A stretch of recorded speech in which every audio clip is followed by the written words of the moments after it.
Imaginez un monde plongé dans le silence. Pas un silence de paix, mais un silence numérique, un vide absolu. C'est le scénario du grand vide, et il commence ici, en France.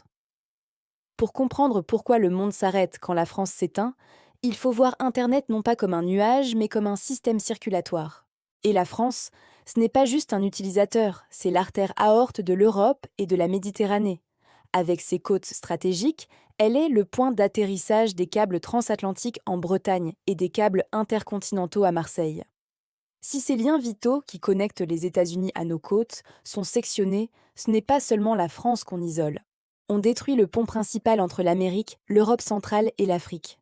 En une fraction de seconde, des nations qui se croyaient en souveraines découvriraient qu'elles ne sont que des extensions du réseau français.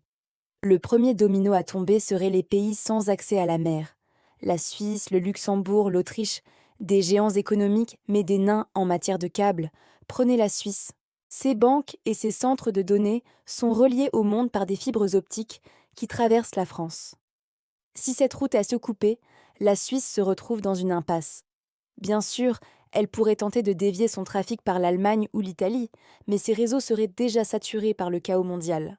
La place financière helvétique, pilier de l'économie mondiale, se figerait net. Le coffre-fort du monde deviendrait une boîte noire inaccessible. Mais c'est au sud que le scénario devient le plus sombre. Marseille est la porte de l'Afrique. Des câbles essentiels partent de la cité phocéenne pour alimenter tout le bassin méditerranéen. L'Algérie, la Tunisie et le Maroc dépendent de manière vitale de ces connexions.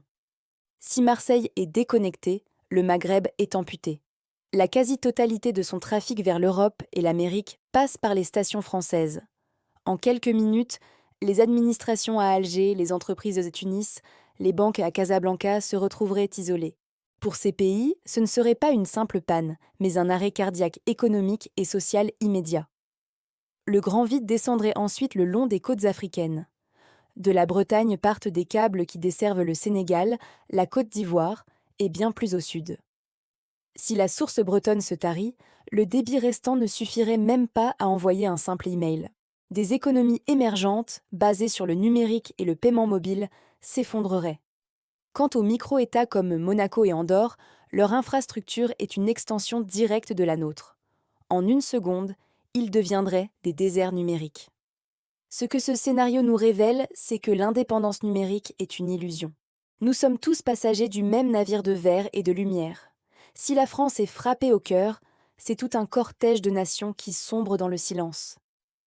Le grand vide n'est pas un événement français, c'est une fracture mondiale. Merci de nous avoir suivis et n'oubliez pas de vous abonner pour ne rien manquer.